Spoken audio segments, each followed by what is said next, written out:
Committee will come to order. I would note that the Republican conference is meeting at 5, so I want to try to rush things along a little bit if we can. The committee is going to come to order. The chair would recognize himself for an opening statement.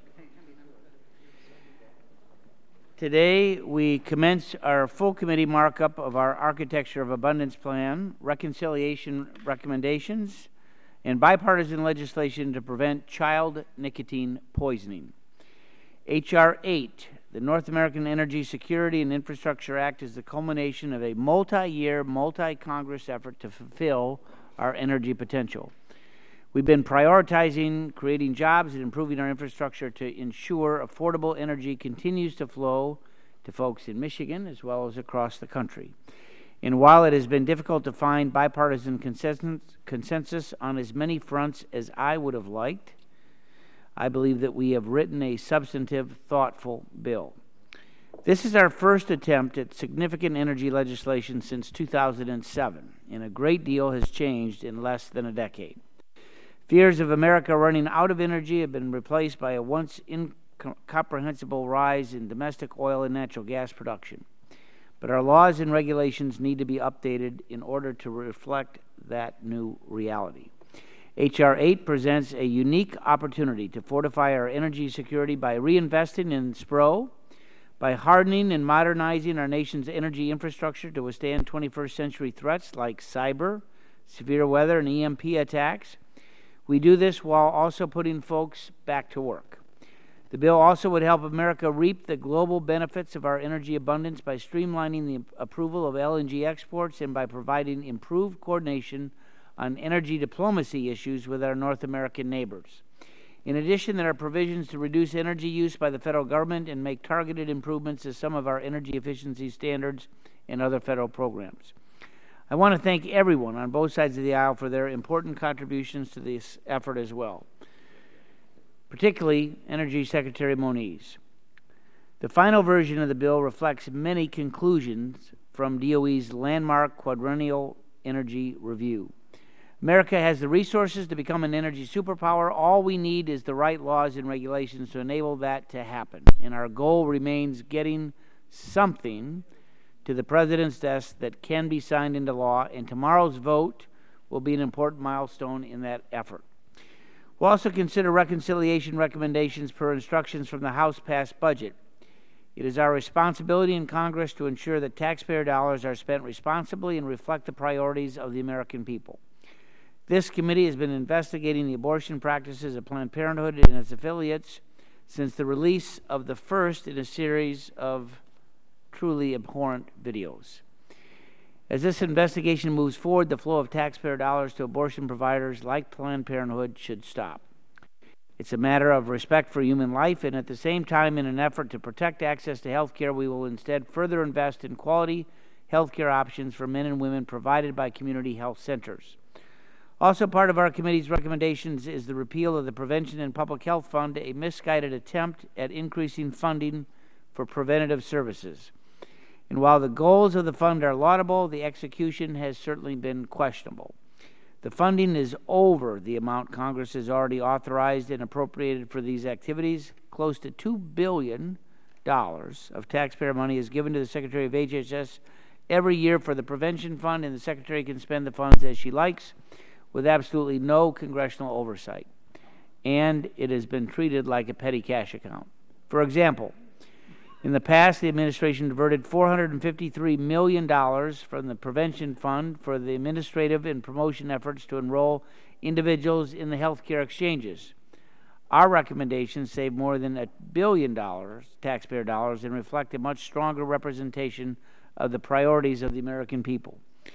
Lastly, we're also going to consider bipartisan legislation to keep kids safe, H.R. 3242, the Child Nicotine Poisoning Prevention Act.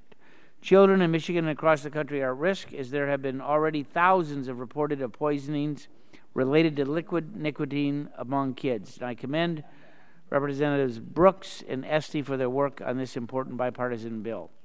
I would note that all members' statements will be made part of the record, and at this time would recognize the gentlelady from California, 3 minutes for an opening statement. Thank you, Mr. Chairman. My position today is no different than it was 2 weeks ago when we held a hearing in this committee on a bill that is similar to the reconciliation recommendation before us today. I strongly oppose the effort to take away women's right to essential quality health care. These efforts are especially concerning because we're talking about taking away access for our nation's most vulnerable low-income women and families on our nation's safety net program, Medicaid. Defunding Planned Parenthood would leave millions in California and across the country without access to essential health services. We should not allow politicians to deny a woman's access to health care and to infringe upon her rights to make decisions about her own body.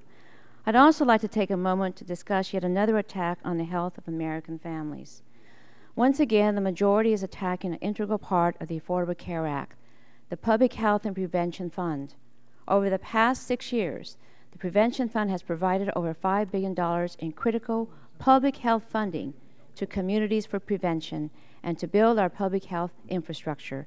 The Prevention Fund allows our states and communities to tailor programs to local needs, supporting cost-effective programs to improve population health, such as tobacco cessation, immunizations, and the early and rapid detection of disease and injury. For example, California has received over $10 million for the state and city health departments to address environmental and systems approaches to prevent obesity, diabetes, heart disease, and stroke. These diseases are costing our nation billions of dollars and costing our nation's families quality of life and years of life together. For the first time in history, the current generation of children has a shorter life expectancy than their parents, largely due to the high obesity rates in children. Prevention and public health programs are an investment in our nation's future. Repealing the fund now would be devastating. In regard to the energy package, I'd like to express my appreciation for many of my colleagues' work on hydropower relicensing issues. Hydropower is a reliable source of clean energy, and in Sacramento, it has supplied up to 20% of electricity needs. I believe potential hydro relicensing language is important to consider, and despite my concerns about the overall energy package, hydro is a very important discussion that needs to be had. Thank you, Mr. Chairman. I yield back. Gentlelady yields back. The chair would recognize the gentlewoman from Tennessee, Ms. Blackburn, for an opening statement.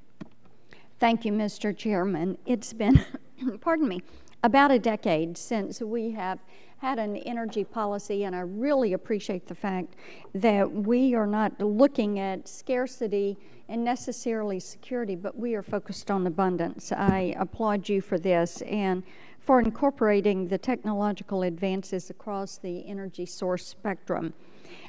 We are currently in a time of energy abundance, and it's time that we craft a policy that takes advantage of that and that reflects it. And I have heard from several of my constituents who appreciate this approach. And I appreciate the way you have moved us forward to also consider efficiency and the standards that are necessary for efficiency as we look at our energy policy bill. On reconciliation, I have to tell you, I think that it is absolutely crazy and probably unconstitutional to give the administrative branch $2 billion a year forever without oversight of the appropriations process so that it can go into a slush fund. And it's appropriate that we claw that money back and put it through regular order and the regular appropriations process. That money, when you look at what it goes for, it has gone for community block grants used for animal neutering, Zumba classes, and massage therapy. In addition, the HHS-OIG sent an alert to Dr. Frieden at the CDC that some of the activities of grantees came dangerously close to taxpayer-funded lobbying, which is expressly prohibited by law. We need to stop this. I'm also pleased that we are addressing the concerns that are there that have been raised about Planned Parenthood and their policies and their utilization of taxpayer funds. So I thank you for your leadership, and I yield back the balance of my time. Gentlelady yields back. The chair would recognize the ranking member of the full committee for an opening statement. Thank you, Mr. Chairman. Today's meeting marks a major departure from the broadly bipartisan path that we had followed since the beginning of my tenure as ranking member of this committee. I had hoped that this moment would not come given our great work and the successful passage of 21st Century Cures, TSCA reform, and other legislation through the House. In July, you and I reached agreement on a few key points regarding energy legislation. First, all provisions needed to be agreed upon by both sides, and we agreed that was the only way for us to move forward, both at subcommittee and full committee. And we also said we needed to find funding for infrastructure programs in order to repair, replace, and upgrade our nation's aging energy infrastructure, and that deteriorating, leaky natural gas pipelines are a public safety and environmental hazard. And so we agreed to try to find funding for a grant program to help accelerate pipeline replacement and offset rate increases for vulnerable households. In addition, we talked about a competitive grant program to help states and local government upgrade outdated electricity infrastructure in ways that enhance its reliability and resiliency. Unfortunately, the Republicans seem to have abandoned this agreement and instead have introduced a substitute amendment that inserts significant and controversial changes. This bill only aims to help polluters, in my opinion. It continues to ignore the impacts of climate change, which remain the biggest threat to our energy security and way of life. Now we're faced with a contentious markup that could have been a bill with a very bipartisan product, in my opinion. Democrats are committed to energy legislation that works to ensure a sustainable, clean energy future that provides well-paying jobs and affordable power to consumers. These priorities are based on science and the technologies of today and tomorrow, and they reflect the confidence in the American innovative spirit that helped make us into this nation that we are today. And this bill falls well short, and so I am strongly opposed. Mr. Chairman, in addition, we're marking the reconciliation legislation, which amounts to a futile 61st attempt at repealing the Affordable Care Act, and as a last-ditch effort to win votes from recalcitrant Republicans for a clean continuing resolution.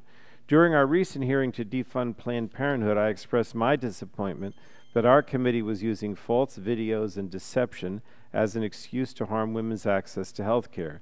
So I'm sure you can imagine my outrage that now this committee has become the epicenter of the Republican assault on women's rights. The reconciliation instructions defunding Planned Parenthood and the announcement that our committee will be forming a new subcommittee to continue a fraudulent investigation into Planned Parenthood is appalling. This investigation is nothing more than a radical assault on women's health. Extremist Republicans want to take away a woman's right to choose what is best for her and her family, as well as her right to choose the health care provider that best meets her health care needs. This just isn't an attack on Planned Parenthood. It's an assault or an attack on all women across this country. I'm also disappointed that the reconciliation instructions would repeal the Prevention and Public Health Fund of the Affordable Care Act. Less than 4 months ago, when our committee was celebrating the work we did on the 21st Century Cures Act, we all agreed on the importance of making investments to spur innovation to develop new treatments and cures. Investments that could reduce the human toll of disease and reduce the financial strain that disease places on public and private health payers. Just like we know that investments in developing new cures and treatments matter, we know that investments in prevention pay off. According to the Trust for America's Health, every dollar spent on community-based interventions generates a return of $5.60. Not only does investing in prevention have economic benefits, such investments can potentially prevent the human suffering that results from disease. And I don't see how anyone could be against that goal. So I strongly urge my colleagues not only to oppose the energy bill that we're going to be marking up tomorrow, but also to oppose the reconciliation instructions. I yield back. Gentleman yields back. Chair would recognize the chair of the Energy and Power Subcommittee, gentleman from Kentucky, Mr. Whitfield. I would note that if you missed it, he announced that he would not be seeking re-election next year, and I thought we'd give him a round of applause for his service. Thank you. Thank you. Thank you. Thank you. You didn't let me finish the sentence. Tomorrow when all members are here. Yeah. So we'll do it again. We'll do an encore tomorrow. But I just want to say we have appreciated his leadership, his ability to listen, the direction that he's given us, and obviously his love for the country in the many years that he's served this, not only his constituents, but the country as well. So, Mr. Whitfield, Mr. Chairman, thank you very much. And I must say that last July, when we started negotiating with our friends on the other side of the aisle to try to develop a bipartisan bill, I think we all had great hopes and expectations. I know that Congressman Kennedy had talked to me about some provisions. Mr. Rush had talked about some provisions for minority training programs in the area of energy. And to be truthful about it, I think the fact that we were not able to reach an agreement says a lot about this institution and where we find ourselves for whatever reason.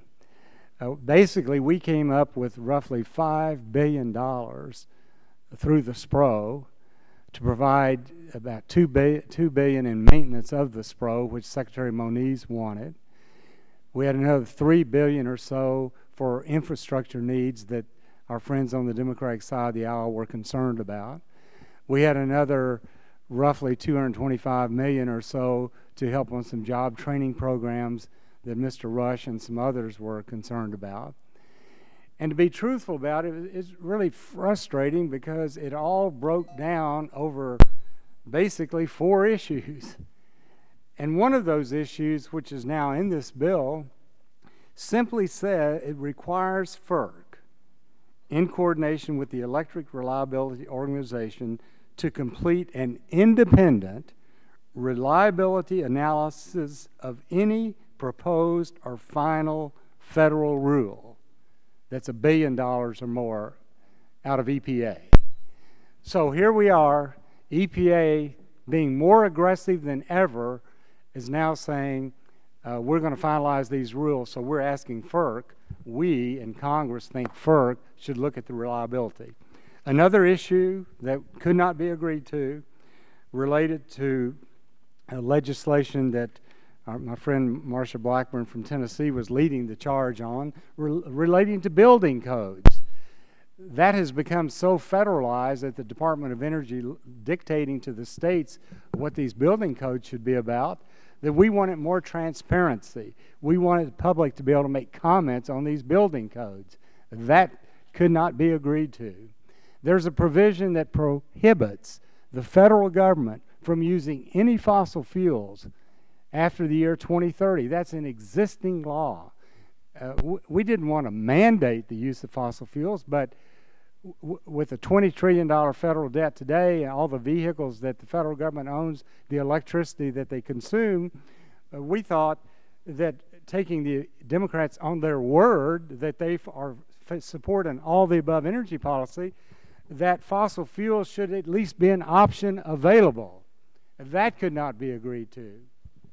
So those 3 sort of minor things basically turned this whole issue upside down. Even Mr. Welch and I had agreed on language to remove this prohibition of fossil fuels after 2030. That could not be agreed to. So I think it's very disappointing, but at the same time, we all will now have an opportunity for amendments and we can debate it out and move forward.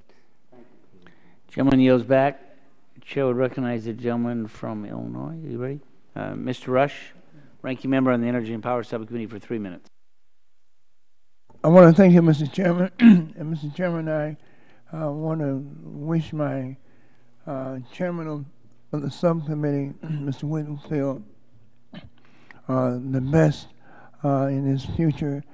I certainly was saddened to hear that he was retiring, and I really want him to know that those moments when we were sitting next to each other during the various aspects of the subcommittee's hearing were very, very important to me. I really got to know you quite well, and I really got to know about your family, and those discussions that we had sitting right next to one another are very, very meaningful to me, and I'm going to miss you so very, very much.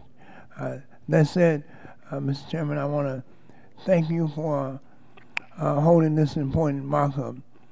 It is very unfortunate, Mr. Chairman, that after spending the better part of this year working together with you and others in good faith to come up with a bipartisan energy bill that both sides could fully support, that we now have abandoned those sincere, what I thought were sincere efforts. I believe that both sides, Mr. Chairman, had come so close to fulfilling the promise of true bipartisanship and crafting a bill that would move our nation's energy policy forward in a positive way. However, today's bill does not fully reflect the promises that were made to the minority side in regards to either process or substance. From the beginning of this process, there was a bipartisan agreement that we would only move a bipartisan bill that reflected provisions that were agreed to by both sides. The minority side always understood that we would not get everything that we wanted in this energy bill, including forceful measures to address climate change, which, as you know, Mr. Chairman, is among the highest of Democratic priorities. Nevertheless, we believe that we would be able to support a comprehensive, although modest, energy bill that would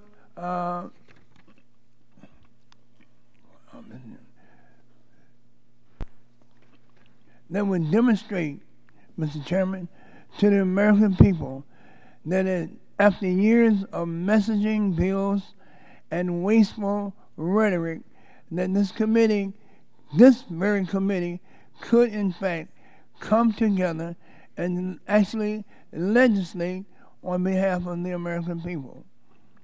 Mr. Chairman, while there are provisions in this manager's amendment that I certainly support, my workforce development provision being the most obvious, there are other issues that will need to be worked out before I can vote affirmatively for this bill. Specifically, an agreement between Chairman Upton, yourself, Ranking Member Pallone, and myself, there was supposed to be a fund to help offset the cost to low-income consumers for a pipeline replacement program.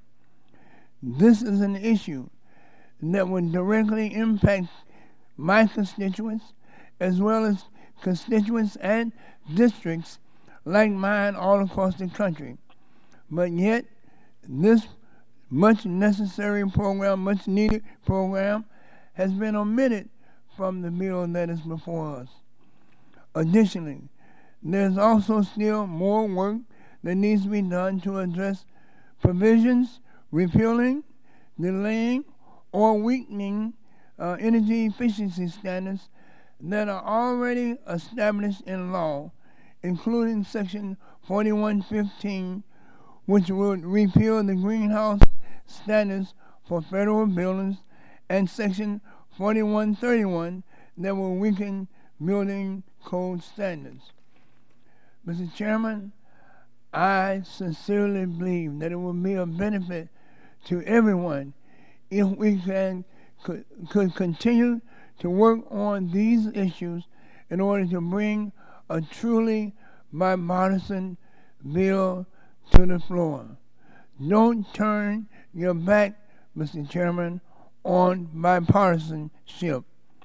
Unfortunately, one of the other bills, Mr. Chairman, before us today regarding the reconciliation recommendation is a brilliant example, a salient example of Washington politics in its most partisan, divisive, and distracting forms.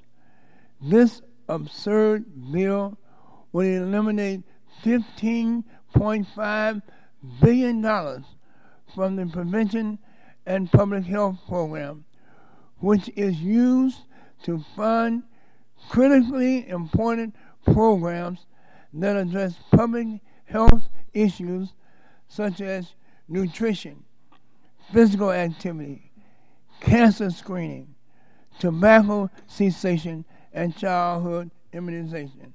Mr. Chairman, I ask you, I plead with you, don't throw the baby out with the bathwater. Thank you very much, Mr. Rush. I would like to remind members that these are 3-minute opening statements, and Mr. Rush was so nice to me, I ended up giving him 6 minutes. So, but the rest of you don't have to be nice to me. Mr. Pitts, I recognize you for 3 minutes. Thank you, Mr. Chairman. I, too, am sorry to see you go. You've been a great friend, great chairman, always a gentleman. We're going to miss you. Mr. Chairman, as we consider the multiple matters before the committee today in markup, I'd like to focus my statement on health-related issues proposed for inclusion and reconciliation. First, Section 1 rescinds repeals the Prevention Public Health Fund as established by the Patient Protection Affordable Care Act. My colleagues will recall my longstanding interest in seeing this part of the health care law repealed. I previously have sponsored a bill to do just that. This year's no exception. H.R. 1085 is one I introduced in February that would repeal the Prevention and Public Health Fund, PPHF. PPHF authorized the appropriation of and appropriates to the fund from the Treasury the following amounts: $500 million for 2010, $750 million 2011, $1 billion 2012, $1.25 billion in 2013, $1.5 billion 2014, and 2015, every fiscal year thereafter, $2 billion. The Secretary of Health and Human Services has the full authority to use this account to fund any programs or activities under the Public Health Service that she chooses without congressional input, approval, or oversight. June 18, 2010, HHS announced $250 million in prevention and public health funds dollars go to, quote, to support prevention activities, develop the nation's public health infrastructure, end quote. September 27th, they announced another $320 million in grants from the fund to expand the primary care workforce. February 9th, 2011, HHS announced an additional $750 million for various prevention activities, including preventing tobacco use, obesity, heart disease, stroke, and other diseases, increasing immunizations. Now, the goals of these 3 disbursements from the fund are laudable, and there's no doubt that we must focus on preventing disease rather than simply treating people once they become ill. But we must remember this funding is over and above the amount that Congress has already decided go in these activities and the amount that Congress has already appropriated for the activities. And this should concern every member that we've created a slush fund that the Secretary can spend from without any congressional oversight or approval. No one here can tell us what this funding will be used for next year or 5, 10, 20, or 50 years from now, because this fund exists in perpetuity. We can't predict how the money will be spent, or worse, we can't even influence it. A direct authorization for any prevention or public health program should be written into the law. By eliminating this fund, we're not cutting any specific program or activity because we have no idea what programs or activities will receive this funding. This is about reclaiming our oversight role, how federal taxpayer dollars should be used. Secondly, Section 2 places limitations on federal funds to states for a period of 1 year. Under the provision, no federal funds will go to states for payments to a prohibited entity. And this language outlines the prohibited entity: nonprofit organization, essential community provider, primarily engaged in certain medical services. It also provides elective abortion to receive a large amount of federal funds in a calendar year. This provision would bar federal funding to states for providers like Planned Parenthood, and I believe this is an important step to respect federal taxpayer dollars. And finally, Section 3 would take savings from Section 2 in the underlying bill, reinvest them in federally qualified health centers, and this provision ensures that there's adequate investment and continuity of care for those most in need. So with that, thank you, Mr. Chairman. I yield back the balance of time. This time, Chair recognizes the gentleman from Massachusetts, Mr. Kennedy, for 3 minutes. Thank you, Mr. Chairman. I would yield to Mr. Green if you would. You sure? I was, but that's quite all right. I'll still. Well, thank you, Chairman. Thank you, and I too would just like to add my voice to those congratulating you on your extraordinary tenure of service to our country, Chairman. Of the 3 bills we're considering at this markup today and tomorrow, I'm pleased to see that the Child Nicotine Poisoning Prevention Act, a legislation championed by Congresswoman Elizabeth Esty, is moving forward. The dangers of liquid nicotine are real, especially when children are able to open its containers with ease and when they're labeled with enticing flavors like cotton candy and bubblegum. This bill would provide critical safeguards and packaging that would protect kids across the country. That said, I'm also deeply concerned by the committee's attempts to gut the Affordable Care Act and defund Planned Parenthood through reconciliation, and the process by which we are considering the North American Energy Security and Infrastructure Act. This bill was on track to be the latest in a series of strong bipartisan compromises to come out of this committee. To see it fall apart is disheartening. Beyond the failure to find common ground, the amendment nature of the substitute was made public only a few hours ago, which doesn't leave anyone enough time to dive into the details. This committee has proven over the past few months that we are invested in advancing legislation that will pass the full House with strong bipartisan support.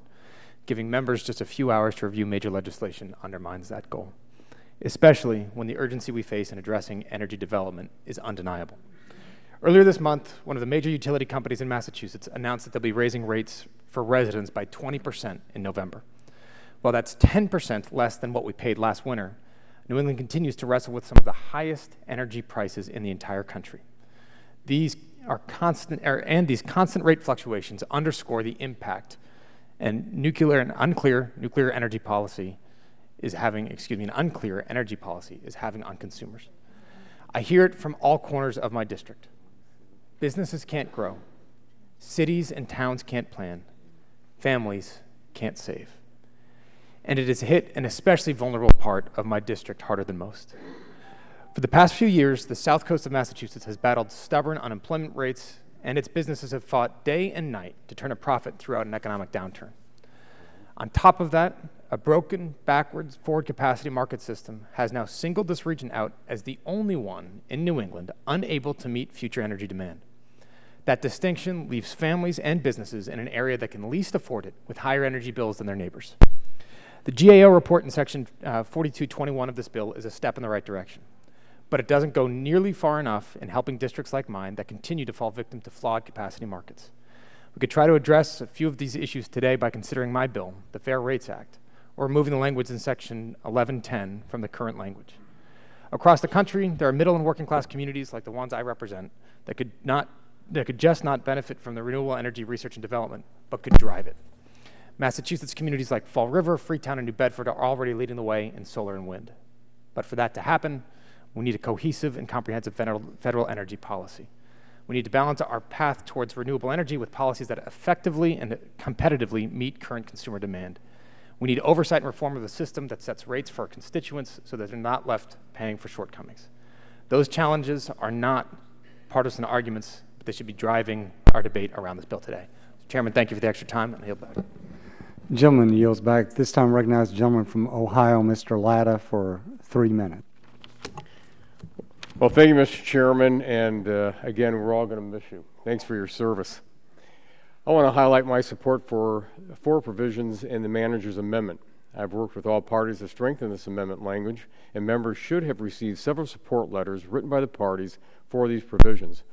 I look forward to the debate and final passage. I'd like to begin with Section 4122, which requires the Department of Energy to recognize voluntary third-party verification programs to demonstrate compliance with energy efficiency standards. Currently, the same tests are conducted twice, once at taxpayer expense, in the same facilities on the same equipment. This doesn't make sense for the businesses involved or taxpayers, and I'm pleased to see the committee addressing this issue. Secondly, I want to highlight support for the Energy Star Program Integrity Act, a provision that Mr. Welch and I have both worked on. This language addresses a recent threat that has emerged. A gap in federal law allows private litigation in addition to the EPA administrative enforcement mechanism against the manufacturer when a product falls out of compliance with the program. The existing EPA oversight process has proven successful. Our language simply codifies this and provides consumers and manufacturers more certainty to participate. The third provision that I'm pleased to have included is one Mr. McNerney and I have been working on, dealing with the WaterSense program. This language sets out in statute the WaterSense program at EPA, which has been in operation since 2006, and empowers Congress to have oversight of the program. As a voluntary program, this allows for a label that enables consumers to have more information about products which save water for their homes, yards, and businesses. The final energy provision I offer my support on is Section 1104, which amends the Federal Power Act to better protect critical electric infrastructure by enabling the federal government and private entities to respond to and mitigate grid security emergencies. This language also allows for the protection and sharing of critical electric infrastructure information voluntarily between private sector asset owners and the federal government. While we hope to avoid grid emergency, it is important to prepare and have in place the procedures and ability to share the information before an emergency situation occurs.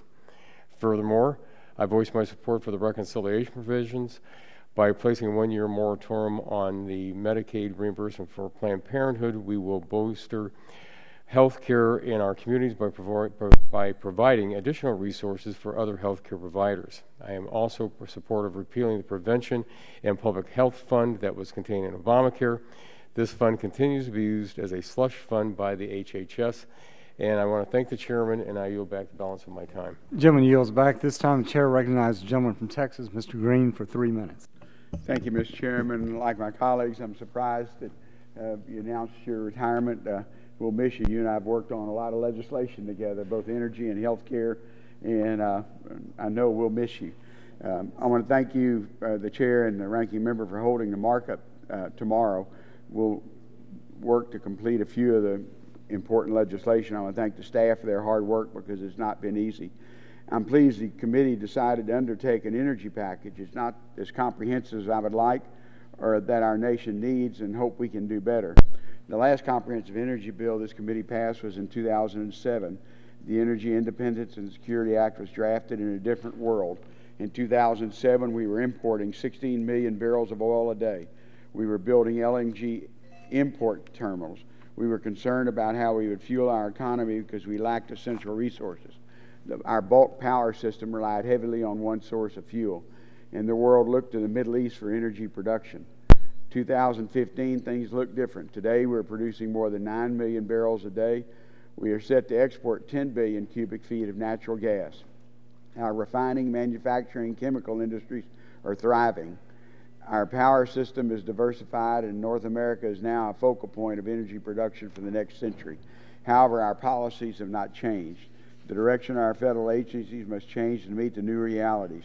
H.R. 8 begins to address some of the big issues, namely resource management, process consolidation, and infrastructure modernization.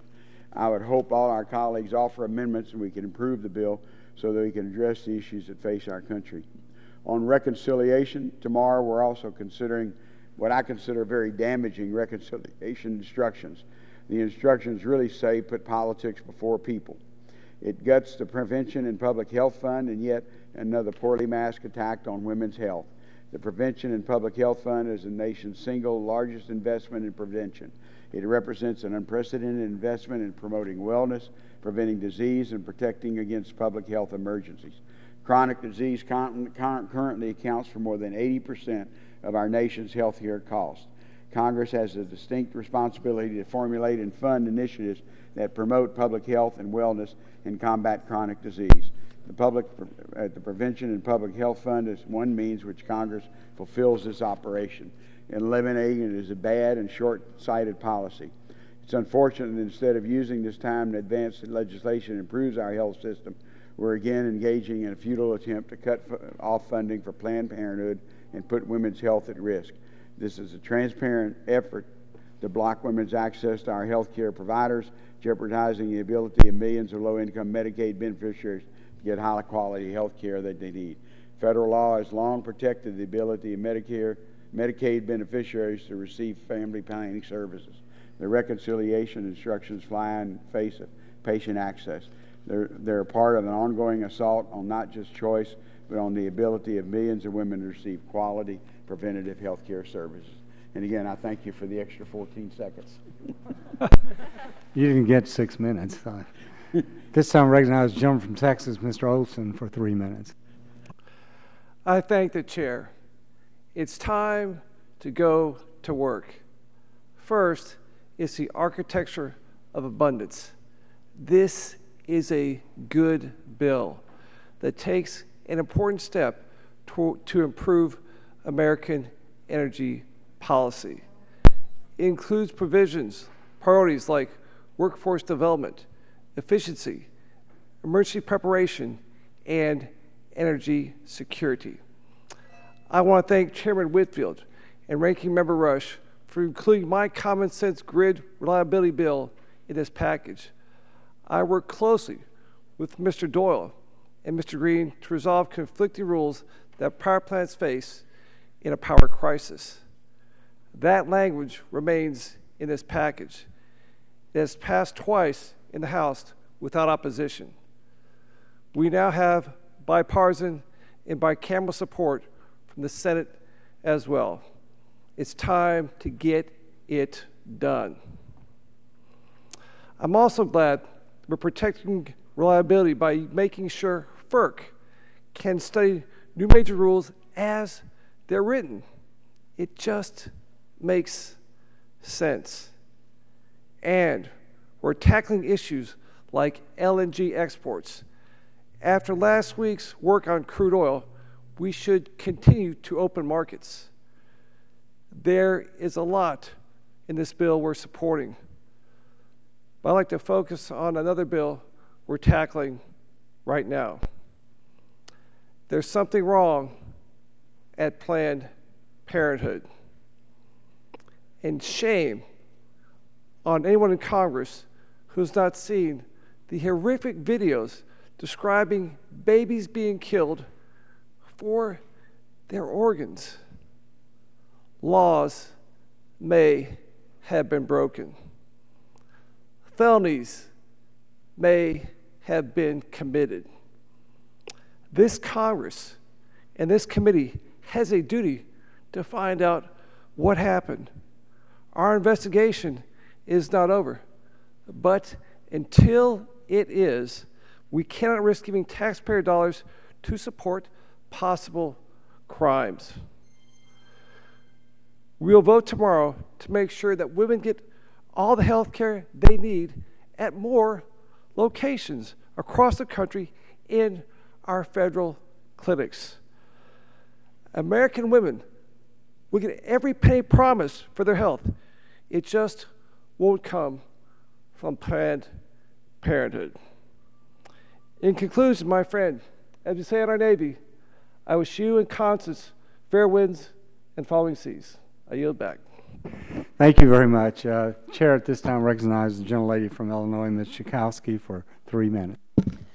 Thank you, Mr. Chairman. I'm really sad about your announcement. My husband and I consider you and Connie such dear friends, and I hope we can keep that friendship. I want to start by thanking Congresswoman Brooks, as well as Representative Elizabeth Esty, the original sponsor, for bringing forward the Child Nicotine Poisoning Prevention Act, carefully drafted bipartisan product that will protect children from liquid nicotine and, importantly, retains the authority for the FDA to act on this issue moving forward. It's a model for the type of work this committee should do. I also need to say that I'm strongly opposed to the energy bill and the reconciliation package that we'll consider tomorrow. The North American Energy Security Infrastructure Act was supposed to be a bipartisan compromise that would have a real chance of enactment, thus reducing harmful emissions and improving energy efficiency. The bill we'll consider tomorrow is a far cry from that vision. It's both too weak and too narrow to accomplish meaningful energy efficiency reforms. We can nibble at the margins until the polar ice caps completely melt, or we can take strong action now. Our children, our grandchildren, and future generations deserve a Congress that will do the latter.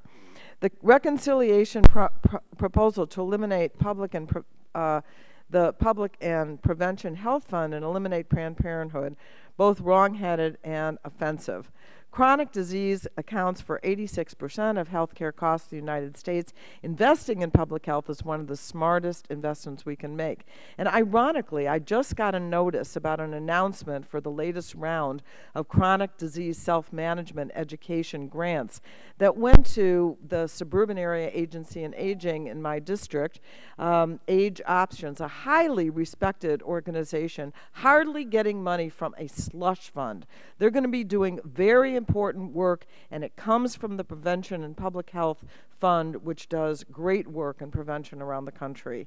My home state of Illinois has received $92 million from the fund since its creation in 2010, and these funds have helped create programs to prevent diabetes, assist with smoking cessation, reduce childhood obesity, and encourage other positive health outcomes. Instead of recognizing the importance of these programs, Republicans put forth their 61st attempt to repeal part or all of the Affordable Care Act. And the effort to get Planned Parenthood funding will also undermine preventive health services.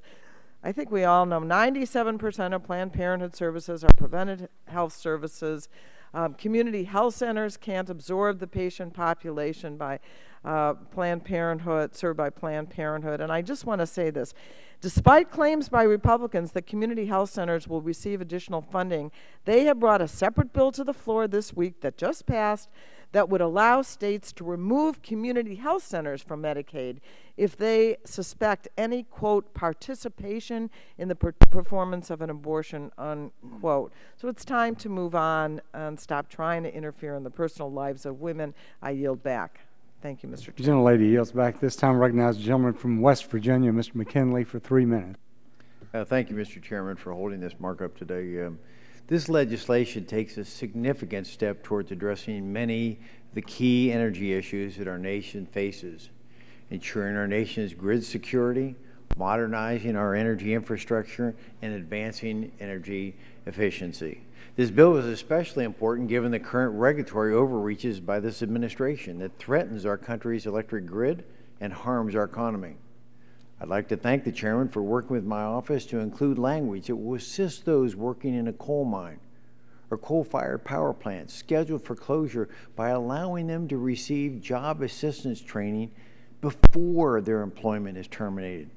This provision will reduce the stress on the workers and give them peace of mind that they will be able to provide for their families and avoid the painful hardship of a job loss. Why wait to be helpful until these men and women lose their job?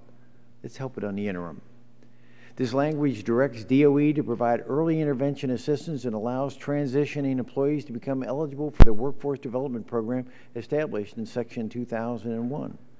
This Friday, Peter Welch and I from Vermont will be going underground in a West Virginia coal mine to introduce Mr. Welch to the challenges facing our nation's coal miners. And then we intend to sit down with a group of unemployed coal miners around the table and listen to them and look in their eyes to understand the hardships that they face. I'd also like to thank the chairman for working in the office to include Section 1109. This section facilitates the use of coal by advancing clean coal research and technology towards large-scale demonstration and commercial use. The provision will ensure that all DOE research funds are being spent on the most promising technologies that are truly advancing clean coal technology by increasing accountability at DOE after the grant is awarded. Again, I appreciate this committee's work to address some of the key energy issues that our nation faces, and I urge the passage of this comprehensive energy bill. Thank you, and I yield back my time. The gentleman yields back. At this time, the chair recognizes the gentlelady from Indiana, Ms. Brooks, for 3 minutes. Thank you, Mr. Chairman, and I, too, am saddened to hear about your retirement, my neighbor to the south, and so wish you well. It looks as though we're going to have a very busy day tomorrow, and first I'd like to thank the chairman for bringing up the Child Nicotine Poisoning Prevention Act. This bill, which I've worked on with Ms. Esty from Connecticut, is absolutely pivotal to ensuring that child safety packaging evolves with the rising popularity of vaping. Regardless of where you stand on e-cigarettes, I think we can all agree that they need to be packaged in a responsible way that prevents children from consuming what can be a lethal substance. Unfortunately, there is no no child-resistant packaging requirement currently for concentrated liquid nicotine, which can be toxic if ingested or even absorbed through the skin. According to the American Academy of Pediatrics, some small bottles of liquid nicotine contain as much as 540 milligrams of nicotine, enough nicotine to kill 4 small children. Our bill simply extends current consumer product safety packaging requirements to bottles of liquid nicotine. With poison control centers across the country receiving thousands of calls related to liquid nicotine exposure a year, I appreciate the Chairman's recognizing the urgency of this matter and swiftly moving this bill through committee. I'd also like to speak briefly about the Architecture of Abundance bill that we'll be marking up tomorrow. I know the bill's been a year in the making, and I want to commend you for the leadership you've shown during this year to produce a bill that will maximize our energy resources to advance both our economic and diplomatic interests. Recently, I was able to witness firsthand how this bill's provisions, streamlining the regulatory process for LNG gas exports, will help our allies in Europe. In June, I had the opportunity to travel to Lithuania and visit the region's first LNG import facility in the newly constructed port of Klaipėda, and know what a difference American gas will mean in untethering their economy from Russia's. I also appreciate the Chairman's inclusion of the 21st Century Workforce Pillar that will provide educational and financial resources to community colleges like Ivy Tech so that they can meet the unique and highly evolving skill sets that energy companies require. I wholeheartedly support the underlying bill. I am, however, Mr. Chairman, worried about one provision in Section 4114 pertaining to the definition of municipal solid waste and the Energy Policy Act's renewable energy purchase requirement. The provision would have the practical impact of putting communities who want to use new technologies to remove recyclable materials from unsorted waste at a disadvantage. City of Indianapolis, which I represent, just approved a process that will cost $45 million to build a recycling system designed to recover recyclables from mixed municipal solid waste. This state-of-the-art facility has the potential to increase recycling in our Circle City by 500%. And while I understand the Chairman's desire to preserve paper from the destruction process, I'm worried that waste-to-energy facilities like the one in Indianapolis could be harmed if the scope of this provision is expanded. So as the process moves forward, I would respectfully request your help in opposing subsequent efforts to further restrict the renewable designation of municipal solid waste. Further, I'd like to continue working with you, Mr. Chairman, to address the concerns of communities like Indianapolis who want to explore using new technologies and methods to increase overall recycling rates. I want to thank the Chairman once again and also compliment your staff on your willingness to work with us. I've spoken with Chairman Upton, and I understand there's a willingness to continue to work with us to find a way forward on this complicated and important issue. And with that, I yield back. Gentlelady yields back, and thank you very much for raising the concern about 4114. And I know that Chairman Upton and you have talked, and hopefully we can get that resolved to your satisfaction. Seeing no one seeking recognition for an opening statement, the Chair would now call up H.R. 8 and ask the clerk to report. H.R. 8, to modernize energy infrastructure, build a 21st century energy and manufacturing workforce, bolster America's energy security and diplomacy, and promote energy efficiency and government accountability, and for other purposes. Without objection, the first reading of the bill is dispensed with, and the bill will be open for amendment at any point. So ordered. We are now on H.R. 8, and the committee will reconvene at 10 a.m. tomorrow. I would remind members that the Chair will recognize and give priority to bipartisan amendments. I look forward to seeing you all tomorrow, and without objection, the committee does now stand in recess until 10 a.m. tomorrow.